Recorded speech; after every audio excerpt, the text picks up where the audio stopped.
सिद्धि की शादी के बाद वो ससुराल चली जाती है। पीछे रह जाती है भाभी रानी।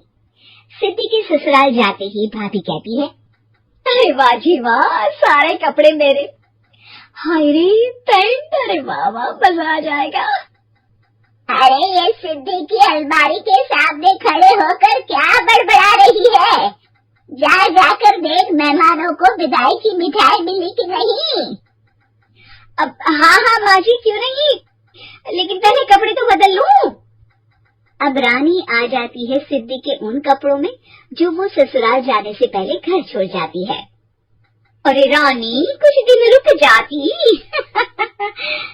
अरे ये तो सिद्धि बिटिया को मैंने ही दिया था, बड़ा ही थपता था उस पर, तुझ पर तो कुछ खास नहीं लग रहा। अब वो ना मेरे सारे कपड़े गीले थे तो सोचा पहन लूं। वैसे भी सिद्धि को कौन सा दिन पुराने आउटडेटेड कपड़ों को पहनना है। वैसे भी ये सूट तो मैंने तभी पहना था, वैसे खास है भी नहीं ये।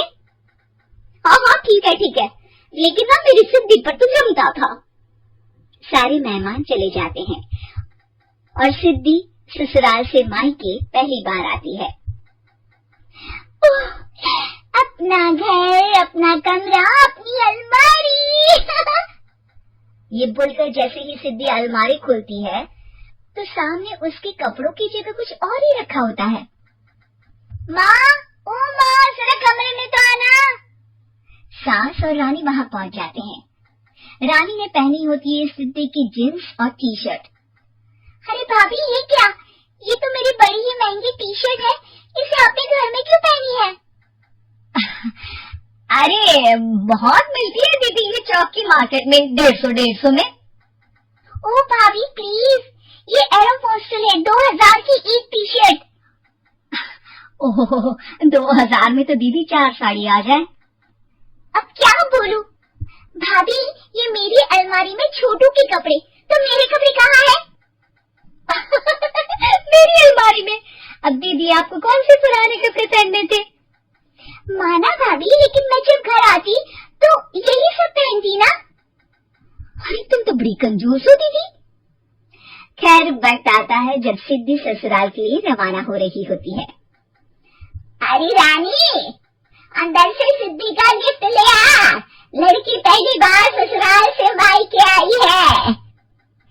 रानी अंदर जाती है और एक सिंपल सी साड़ी लेकर बाहर आ जाती है। ये लीजिए माँ जी। सास बेटी को गिफ्ट देकर ससुराल भेजती है। अगले दिन रानी एक सुंदर सी साड़ी पहनकर सामने आती है। अरे रानी, ये तो वो साड़ी है जो मैंने सिद्धि को देने के लिए दी थी जब वो ससुराल ले जाती, लेकिन ये तूने कैसे पहन ली? अरे माँ जी, ये साड़ी तो मुझे बहुत पहले से ही पसंद थी, लेकिन चिंता न करिए, मैंने सिद्धि के लिए भी अच्छी सी साड़ी दी है। हाँ। तभी सिद्धि का फोन आता है। क्या माँ, कुछ अच्छा तो दिया होता ससुराल ले जाने के लिए, अरे पहले दिखा दिया होता। ये चमकते हुए पैकेट में नौकरानी वाली साड़ी मत दिया करो माँ। अरे बेटे, वो तेरी भाभी ने ना गलती से उससे पैकेट बदल गया। हाँ, मैं कल ही तेरे भाई के हाथ से तेरा वाला पैकेट भेज दूंगी। अरे रहने दो माँ, आई एम श्योर भाभी ने अभी वही साड़ी पहनी होगी जो तुमने मेरे लिए रखी थी, तुम तो समझ नहीं पाई उनको। खैर छोड़ो, मैं ज्यादा बोलती अच्छी नहीं लगती, रहने दो, आपको उन्हीं के साथ रहना है, फिर बात करेंगे। सास को रानी पर गुस्सा आ जाता है। वो उसके कमरे में जाती है जहाँ वो शादी का एल्बम देख रही होती है। रानी, मार कर क्या करे, कैसी ही साड़ी लेकर आ, कल प्रतीक जाकर सिद्धि के घर दे आएगा। अरे क्यों माँ जी, कितनी साड़ी देनी है दीदी को, या कोई सेल लगी है क्या? अरे चुप कर, मेरे बेटी के हिस्से की साड़ी खुद पहन ली, अब ज्यादा ज्ञान बांट रही है।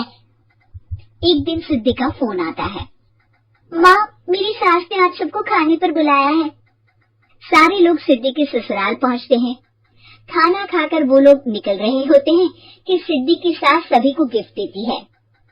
अरे बहन जी, बेटी के घर का खाना खा लिया, यही बहुत है, जो आप ऊपर से गिफ्ट भी दे रही है। अरे बहन जी, आप भी कहाँ इन बातों पर विश्वास कर रही हैं। सास सभी को गिफ्ट देती है, लेकिन रानी को जो साड़ी देती है वो अजीब सी हरे रंग की लाल रंग की बड़ी छाप वाली होती है। अरे छी, ये कौन पहनेगा? सासू माँ को तो जरी वाली इतनी सुंदर, और मेरे लिए ये नौकरानी वाली।